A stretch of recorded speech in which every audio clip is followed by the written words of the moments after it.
Hola guapas, and welcome to episode 9 of the Hola Guapa podcast. For those of you who are new to the show, I'm your host, Nisha Patesh. I'm also the founder and creative at Hola Guapa, a digital community of almost 10,000 artists and creatives from all over the world, a blog, a website, an online shop, and most recently, a podcast. On this podcast, we take the creative conversations even further, sharing the real stories, tips, and tricks the artists in this community have found on their journeys to success. And I am beyond excited to share this episode with you because it's my very first interview with the Guapa Gal. For those who don't know, I've recently added a very special section to the Hola Guapa shop dedicated to highlighting the stories and brands of artists in this very community. So you can now shop till you drop feeling good knowing that every purchase you make empowers female-owned and artist-made businesses just like mine to keep growing and thrive. So if you haven't had a chance to, pause this episode right now, go take a peek, do a little credit card damage, and then come back to us. Today, you're going to hear from Jayna Anderson, the founder and herbalist of Fifth Dimension, a botanically elevated collection of holistic skincare and self-care products. After learning more about her creative journey, it is no wonder her beauty products have won over the loyalty and rave reviews of her cult-like following. Plus won awards like 2020's Best of Beauty by Petite Vour. But the true power behind Jayna and her emerging beauty and wellness brand is that she's so willing to get vulnerable, sharing her inspired story of addiction, sobriety, and healing with us. I am honored to share her with the Hola Guapa community today and carry Fifth Dimension on the Guapa Gal shop. And I truly can't wait for you guys to listen to today's episode to learn more about her process and the products we've chosen to feature. And with that, let's welcome Jayna to the show.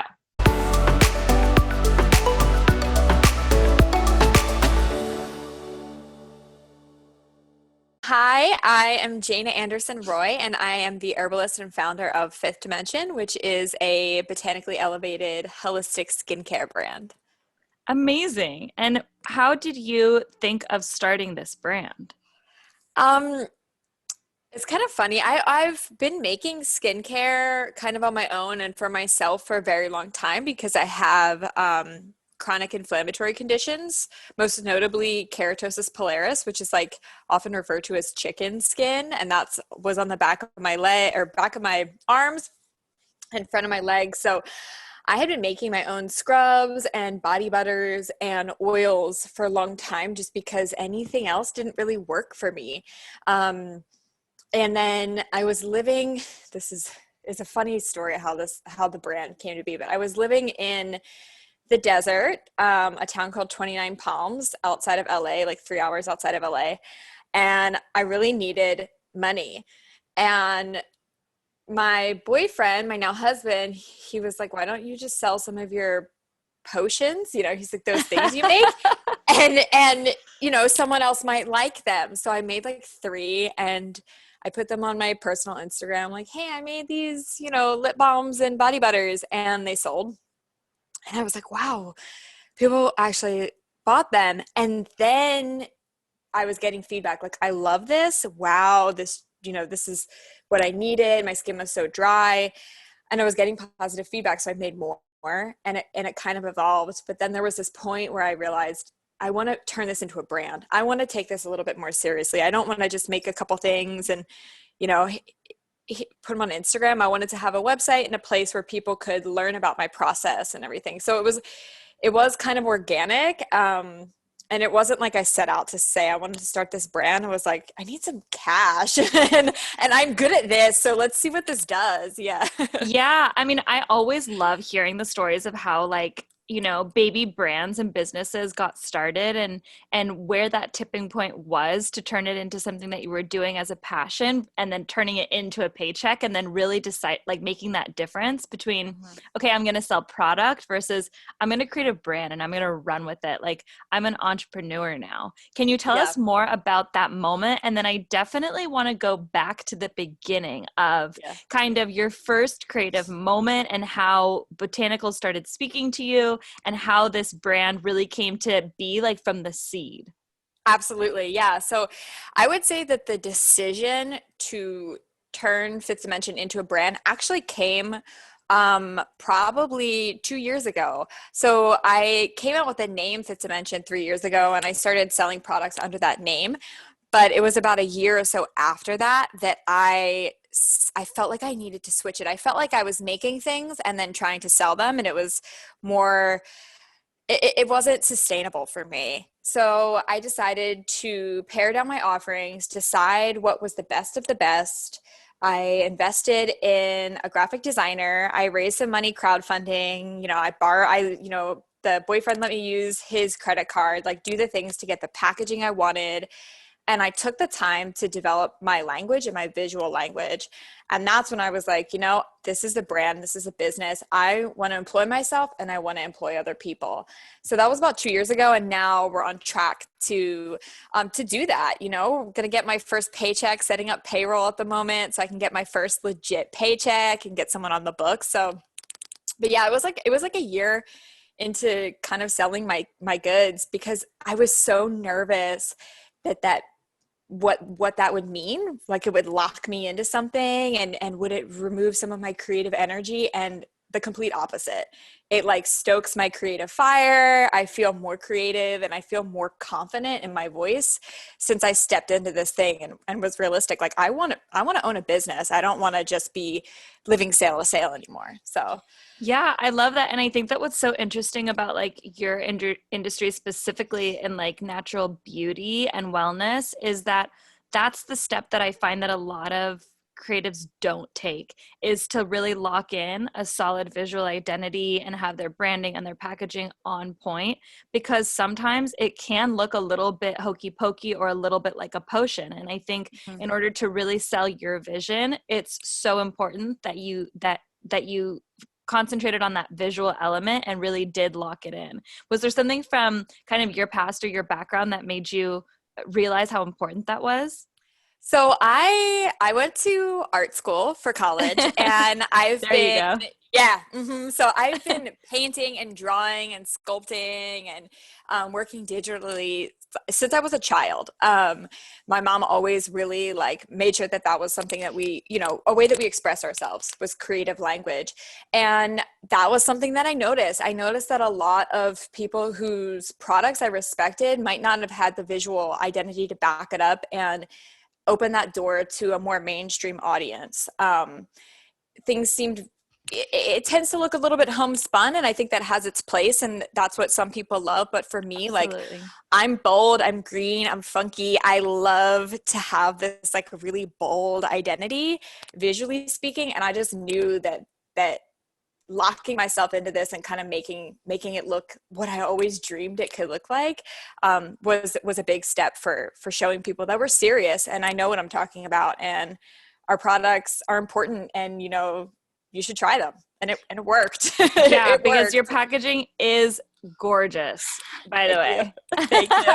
Yeah, my graphic designer hit it out of the park with that. I kind of told her, I'm loud, I'm bold. She knew me. So we've been friends, and she knows my Nice. personality, and she was like, I got you. And she killed it. She nailed it. So yeah, She thank you. really did. Yeah. And the name, can you speak a little bit to the name and kind of why you landed on that and what it means and what it represents? Yeah, so I was living in the desert, and my boyfriend and we met in LA, and LA was not for me. So I'd always wanted to live in the desert. I'm like, he worked in Hollywood. He did set building, so he could kind of work for, he'd do like 3 18-hour days, and then he'd be off for a couple weeks. So he could still kind of tap into that, but we wanted to get out of the city. I'm living in this space, and I had a lot of free time on my hands. So I was really into meditating. I was really into kind of exploring these like alternative ways of being and tapping into parts of myself that maybe I never had the space to do. And he was helping me come up with the name. I had so many names, like notebook of names. And then I was talking about like the fifth dimension, and kind of this idea that this is outside of space time. There's a couple theories with what fifth dimension could be, but the one that spoke to me was outside of space time, this ability to sort of shed yourself of past narratives, which was something I was in the process of doing. I was 2 years sober at that point. So that was kind of that moment for me where I was really trying to let go of this person I felt like I was still trying to cling to when I was using.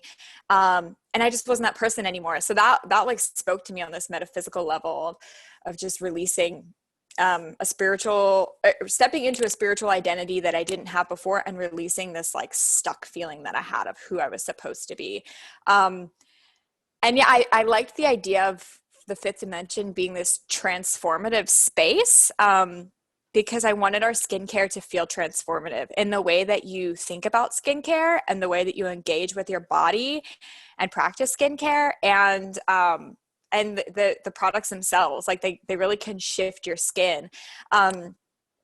Yeah, so it was kind of just like, it kind of seemed to fit, and it's a little freaky and sci-fi, and I'm a big sci-fi nerd, and I felt like I could get like freaky with it, but I could still pull people in. So yeah, that was it. No, 100%. I definitely, I feel that. And like, even when, I've read kind of a little bit deeper on your website about you and your story, and I love that you were able to kind of tie in a little bit of your narrative from your past, and then also like project it in a way that feels really tangible for like a future audience. Yeah, that was important to me, because a lot of the names I was coming up with felt like I was pulling from my diary a little bit too much.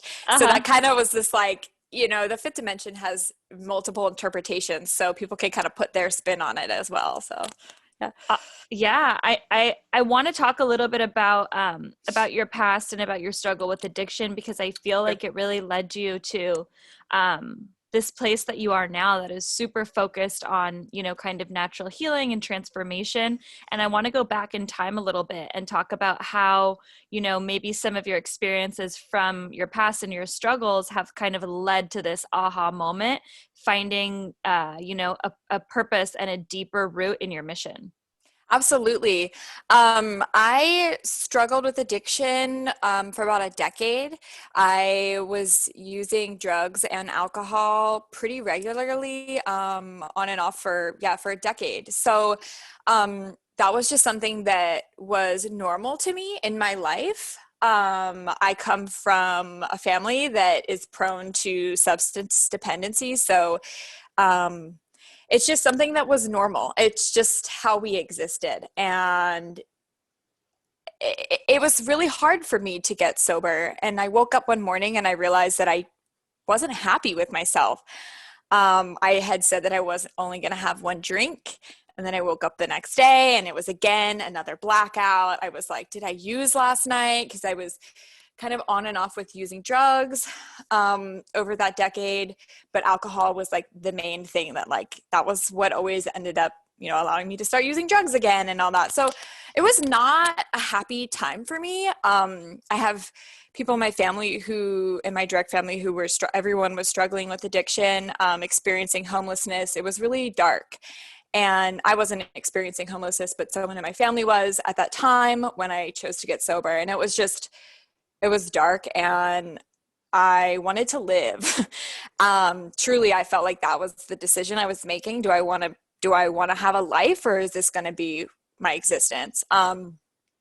And funny enough, this kind of goes back to the seed with herbalism, is I struggled with insomnia. I was not sleeping. I got really violently ill when I quit drinking, and I was bedridden for a few days, which in retrospect, I should have had someone there with me, and I probably should have gone into a center for detox, because I was very physically dependent on alcohol. But I got through it.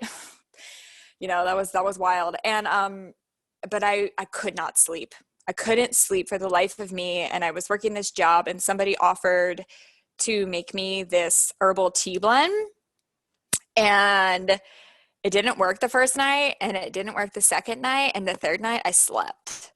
It was the third or fourth night, and I slept like a baby. And it had like passion flower and chamomile and lavender, and there was a bunch of stuff. I think it had some skullcap in there, so it was like kind of bitter, and it wasn't super tasty, but it worked. And I had kind of dabbled with some herbalism before, like in the topical realm, but that was kind of for me where I was like, whoa, this was a shift in my body. I was on edge. I was a ball of nerves, like it's a shock to your nervous system and to your system when you everything, your mental, your physical, your spiritual, when you're like using substances every day and then you just cut it out cold turkey. Absolutely.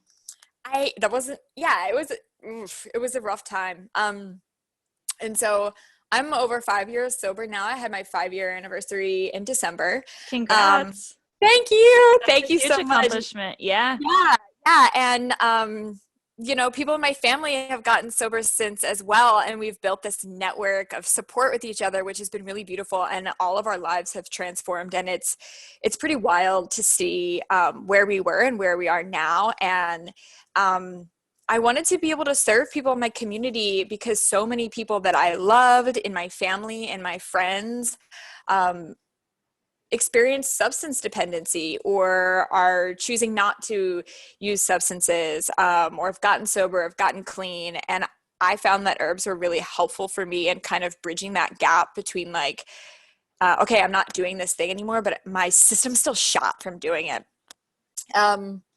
Yeah, so that kind of led to me like wanting to tie in the herbal tinctures into my line, and it's in support of skincare, but also they're alcohol free, and there's a personal kind of motive there to be able to serve people like myself who might not be able to sleep for, you know, it was like weeks. It was not fun. Yeah, and I think too, like having experienced addiction pretty intensely and for a long period of time, and I was hiding it from a lot of people as well. There were people who knew and there were people who certainly did not know because I chose to kind of share what I shared. It felt like I was living multiple lives. It felt like I had two Jaynas or three Jaynas, and there was like the nighttime Jayna and there was like the daytime Jayna who showed up to work or showed up to class. And yeah, I really worked. That time in the desert was me kind of finding myself again. And in doing so, I had this desire to share maybe that kind of platform that kind of pulled me back into finding myself was taking care of myself with herbs and through skincare and touching my body and all these things that I never gave myself time for before. Yeah. So I feel like it's a pretty heavy circumstance that brought me to this point, but it's sort of when things merged together that like the brand became a thing. Yeah, it's Yeah. pretty personal. Yeah, no, it is. And I think that you're so like brave for getting so vulnerable to share your story. And I think that there's so many probably you know, of course, artists and creatives who are struggling with some sort of addiction or alcoholism. And I think that it's a really powerful message because not only did you, you know, decide obviously from the beginning that you needed to make money, but I think that the mission and the purpose that kind of drives through the core of your brand is so pure. And like what's interesting to me is that, you know, your body was kind of bogged down with all of these chemicals, and the brand Fifth Dimension is you talk about that being a really dark place, and the brand Fifth Dimension is so light and bright. And I think that it's really interesting that you decided to even strip it of any chemicals, like, you know, that are in a typical beauty product. You know, Mm-hmm. it's all derived from the earth and natural. And I also love that you don't make any claims or promises, you know. Can you speak a little bit about like the messaging there and kind of how you're speaking about the brand and how you're kind of different from other beauty products in that way? Because I found that super fascinating. Yeah, absolutely. And I think this comes down to my experiences and the way that what I've gone through and what I've lived through, and the way that I respond to things, is that I'm like turned off by people telling me what my experience should be, Mm-hmm. because I had that a lot, both when I was using and when I got sober, that Mm-hmm. people decided this is what sobriety should look like for you. And I am like, you don't get to tell me that. This is Yeah. my life, you know? And so Mm-hmm. with my messaging and the way that I talk about things, I try to support people where they're at. I have an aversion to these like controlling your skin narratives that tend to dominate the beauty world. And skincare brands really seem to, it's easy to fall back on like control your skin, anti-aging, shrink your pores, all of these things that are like control, control, control. And I'm about support and nourishment. Because our skin changes and fluctuates, our bodies change and fluctuate. We really, I don't know. I don't want to speak for someone else's experience. So I try to frame our products and the brand in a support system, as a support system more than as kind of like guidelines that you need to follow. Because I'm not into shame, and I'm not into like, there's no one way to do anything. And I've learned that. I've learned that time and time again. So yeah, I try to be aware of the way that I talk about things. Of course, sometimes, you say stuff like, you shrink your pores or something, but I try to be more aware of like soften your pores and release, like this kind of caring narrative. Yeah, I think it's all tied in. Yeah, I mean, you can really see that like when you look at your website, which is also like gorgeous. Thanks. And you and you have you have this kind of conversation that feels very gentle and very approachable. And I know that, even on your blog, you are super educational and you share a lot of resources, and none of it feels like, the top 5 things you have to do now. It feels very like, kind of, here's my experience, here's what I know, here's what I can share.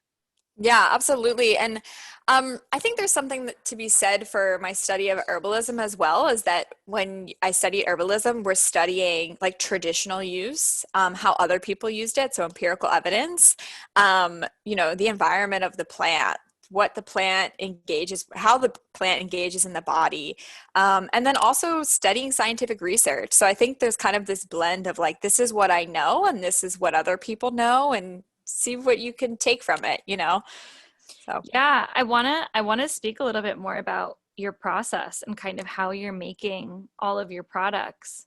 sure. I am a constant, I'm a forever student of herbalism. I've gone to herb school and I'll be going again this spring and summer, but I'm always taking classes and studying plants. And um, at the most basic level of like when I'm formulating a topical skincare product, I think about potential issues that could be alleviated if they're given certain support. And then I like to really kind of drop that and intuitively find the plants that I think, from my research and from my experience and from my studies, that I know might work for alleviating that condition, or supporting the body and shifting out of that. So then I get really playful. We have like formulation. So I am kind of always formulating and trying this extraction method with this or this percent. And so I do a lot of testing and formulating, and then we dial it in. So it's a mixture of like research and play, and then researching back on that, and then kind of a little bit more play. And I just think that blend of like research and intuition there's some magic that happens like on that like liminal space between the two, like you study a lot, so you kind of have informed intuition on what you want to work with, but then backing it up with research is really important for me as well. So that's kind of how I come to like make the formulas that I'm making. And at the moment, really exciting, but we're working with a new manufacturer for our herbal tincture line. And I'm really trying to take that very seriously, making sure that we're super compliant. We're doing everything by the book for the supplement line. Because again, this is another thing you don't always see that in the herbal world, in the herbal tincture world. So I want our brand to be something that can invite people who are unfamiliar with herbalism and herbal tinctures into our space and use the products. And the one way to do that is really by doing everything by the book. So of course I come up with all the formulas, then I pass them on to a lab and a manufacturer, and they back it up for me. So we'll be releasing the new herbal tincture line in April. And that's kind of, again, like I get to get really playful with that, back it up with my research, and then it is a pat on the back when they're like, yeah, no, this is great. You know, like the Yeah. people who are in, like, they're very labby and all that. They're like, Mm-hmm. this is great. And I'm like, You're oh like, I yeah. know. They're like, I know, because I was like in the field, like, let's pick this and try this. And then, you know, they'll make it for you after you formulate it. But yeah, so it's kind of like a mixture of play and research. I love that. I love that about your process that, although you're kind of grounded in the facts and in the science and in all of your education and all of your learning, you're still very like playful with it, and it feels very like lighthearted, and it feels like very approachable, like you're not saying that any of your products that you put on your face are gonna cure this or that, but you're saying like, try it. This is what's worked for me. This is what I know. This is kind of how my skin has been elevated and transformed. And Yeah. all of your reviews, like on your website and everything to back it up, because you have been featured in so many magazines and won awards. And it kind of leads me into, being able to talk about how excited I am to feature you on the Guapa Gal shop. And you're going to be, we're going to be launching your products on the shop next month in March. And I kind of want to talk about some of the products that we're going to be carrying because I'm super excited about them. Absolutely. One of them is the Rose Serum, the Midnight Oil, the Stardust Face Mask, and the Radiant Rose Face Mask. So I want you to talk a little bit about these products and kind of their features, when to use them, and then, some of the accolades that you've won along the way are so impressive. So I want to hear about some of those too. Absolutely. So I'm going to start with the masks and then I'll dive into the face oils because the face oils are where I'm going to like geek out pretty hard. But I love the face masks. So we have the Radiant Rose face mask and the Stardust mask. They're both dry botanical masks. So we utilize, in the formulations, I utilize key botanicals to help regenerate, soften skin. And then we use a little bit of clay. So one thing with clay is that clay can be drying if it's just used on its own, and it can kind of tip skin out of balance. If you're trying to cleanse your pores, you're trying to maybe absorb some excess oil, you feel like your skin is maybe imbalanced on the oily side, but then you can tip it too far to the other side. So what I did in the formulation was incorporate softening herbs and ingredients to balance out and make a more energetically balanced face mask. So the Stardust mask is really great. That's formulated to help with hyperpigmentation, acne scarring, and to really cleanse pores. So I think that is like the best spot treatment for maskne, which is this like new situation that a lot of people are experiencing because of moisture and bacteria and constant touching in those areas. We're not used to having, half of our face covered. Most people aren't.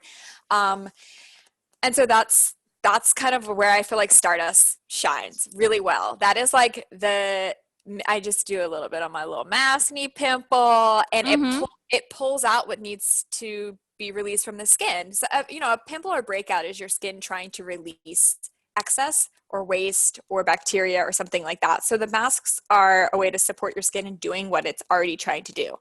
And then the Radiant Rose mask is a mask that I would suggest for more sensitive and dry skin types. It's not as activating as the Stardust mask. It's very great for softening skin. Actually, funny, I used it 2 nights ago, and then yesterday I was like, why is my skin so soft? Like, I almost forget. And then I was like, oh yeah, girl, that's your own stuff. Like, okay, that is great. And I'm like, really? But I love that one. It just kind of helps when you're experiencing excess texture, or you have dry patches, or you just feel like your skin's looking kind of like bogged down and dull. The Radiant Rose is like my go-to for that.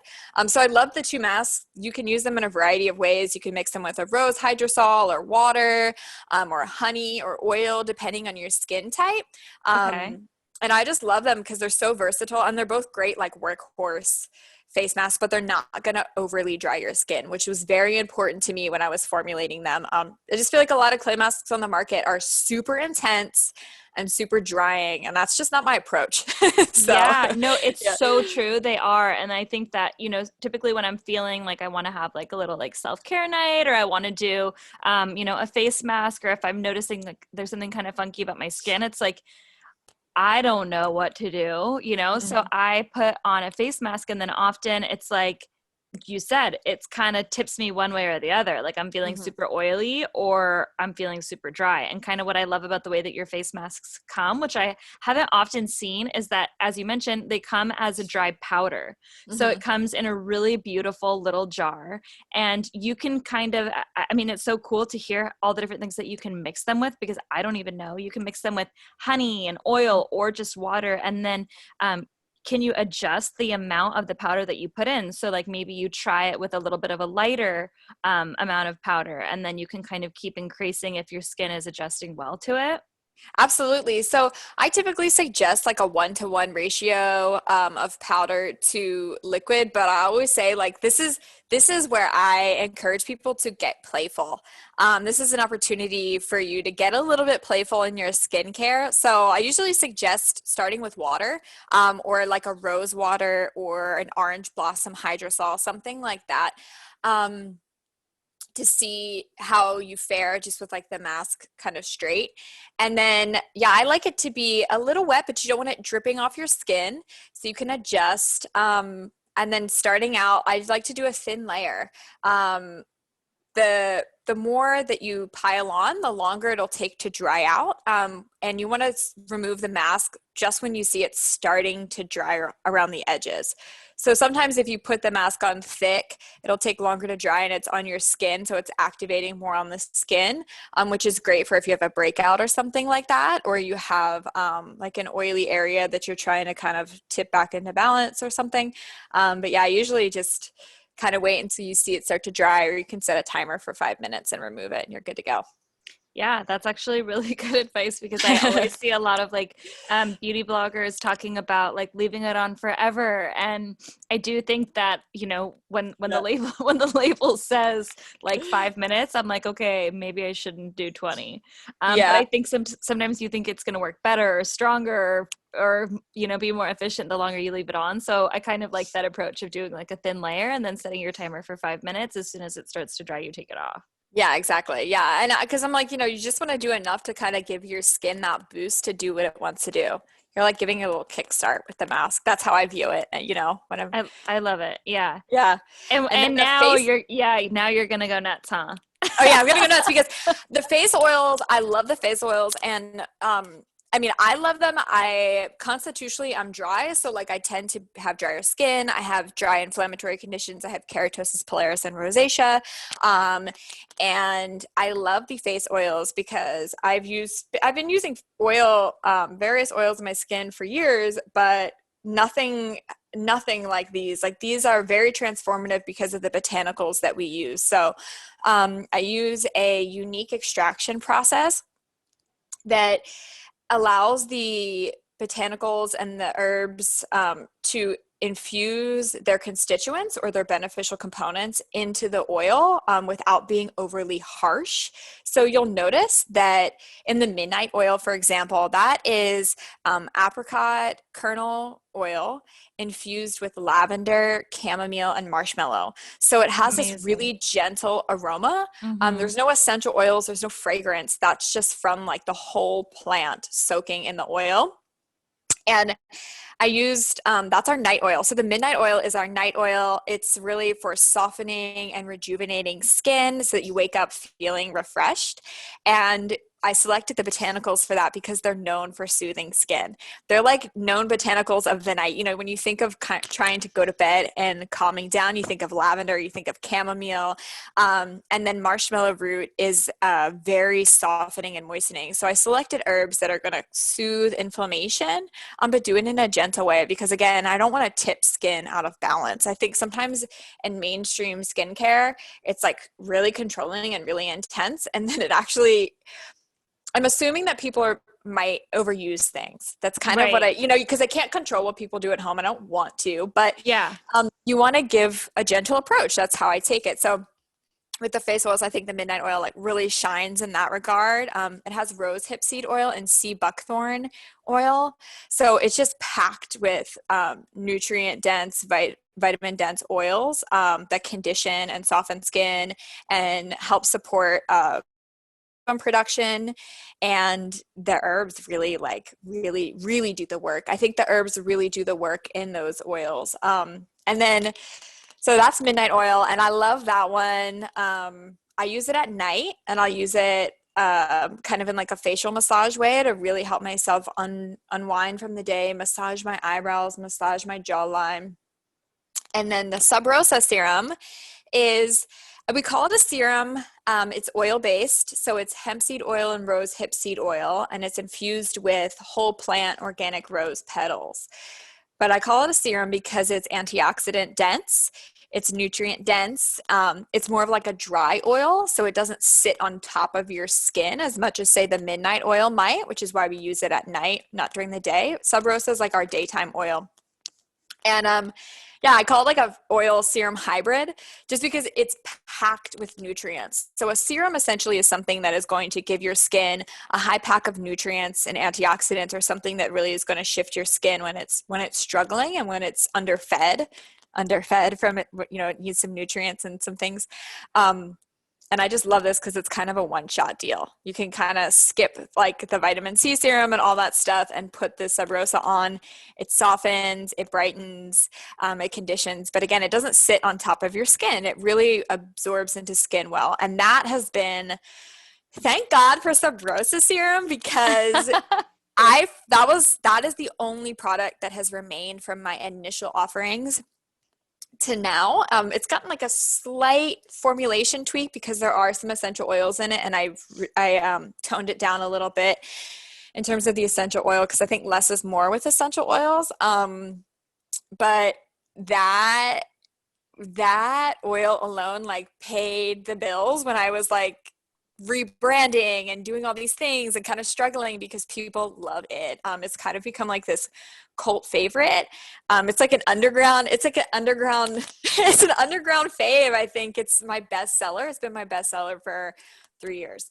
Yeah, no, I was so drawn to it. And I think that, like looking over your website, there's like, I want every single product. Like, I think that this is like, you can use it in addition to your daily skincare routine. You can use it kind of as your beauty routine. I think that, when you get your skin to a really good place, it's almost like you don't want to put makeup on top of it. So I think that kind of using these products to, like get your skin to that goal desired glowy dewy spot. And then also using these products as a way to kind of enhance your natural beauty as is. And like your skin is glowing even through a Zoom camera. So I am right there with you. And like, usually I wait to, I have to photograph all the products for the website. And so usually like, especially with, any beauty products, I want to wait because I don't want to get like the lid goopy or anything like that. But I think that I'm going to have to dive in to like try all these products tonight because I'm just like, my skin needs it. Yeah. So I love hearing all the backstory. And I know that, speaking of, kind of having this like fan favorite product, something that really stood out to me on your website is all of your reviews. And you have such a huge community and such a wide variety, of different skin types, and everybody's raving about these products. Can you talk a little bit about community? Because I know that that's really important to you. Oh my God, I'm like tearing up a little bit just thinking about my community because that was what drove me to this. I'm like living alone in the desert. I felt like I lost a huge community in Philadelphia when I got sober. And it was like this whole thing where I felt like so much was lacking and I felt so alone. And I started talking about my experience and I connected with people and I've made great friends. I've made amazing peers, small business owners. Like my community is amazing, online, offline now. And, but with the skincare, I was terrified to put reviews on my website, but I thought, you know what? People message me about this stuff all the time. I think that if someone doesn't like something, I can learn from it. Yeah. I went to art school. I had my art critiqued. I'm like, I was going to say, you grew some thick skin. Yeah, I got some thick skin. Yeah. I mean, like, hey, I'm like, I went through the whole sobriety thing. I'm like, if I can make it through that, I can make it through a bad review, right? I should be able to. So I put the reviews on and, I didn't realize when I like installed the review that it emailed people like after they bought the product, like 2 weeks later, and was like, "Hey, what do you think?" And just kind of put it on free review thing, and I was like, "Wow, I'm getting so many reviews," and then I realized that was going on. So it was kind of silly. I wasn't fully aware how I was getting all these reviews, but then people were messaging me too, like, "Hey, I'm gonna leave a review. I just wanted to, thank you personally." I get emails a lot from people. I get text messages from people. People get my phone number. So I just they they mean a lot, like I know people leave them on their own accord. We do have that reminder email still going because that thing has been great. Yeah. Do you use Yotpo? No, it's like, okay, I honestly am not sure. No. It's on Shopify, and it's like this plugin. It might be like Judge Me or Okay. oh Okay. God, yeah, it's called like Judge Me, something like that. I have to look at it.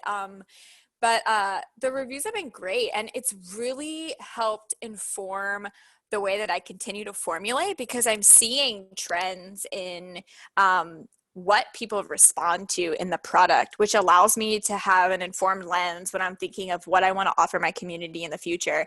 But yeah, I feel like I have a small community on social media.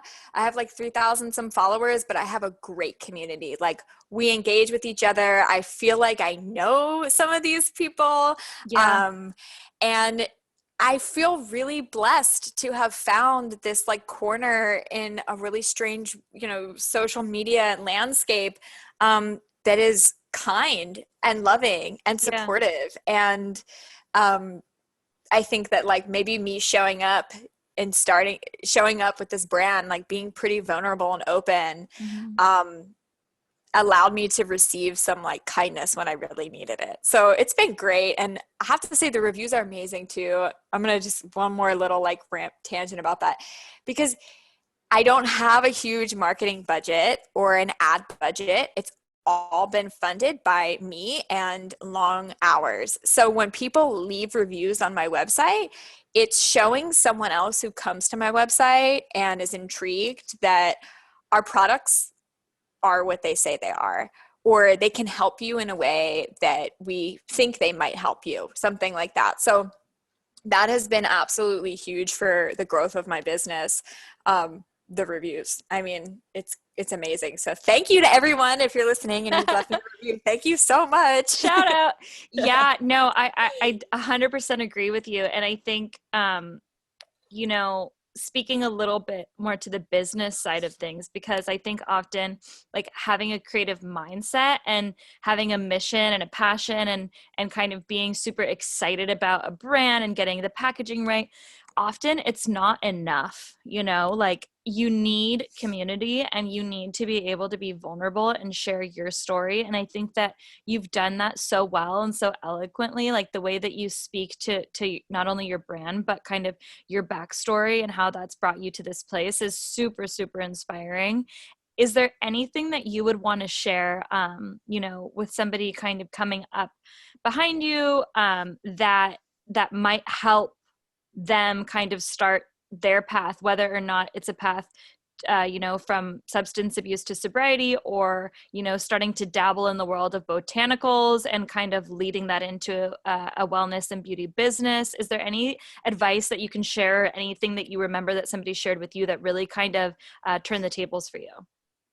Absolutely. Be honest with yourself about what you want out of life and who you maybe want to be if you don't feel like you are able to be that just yet.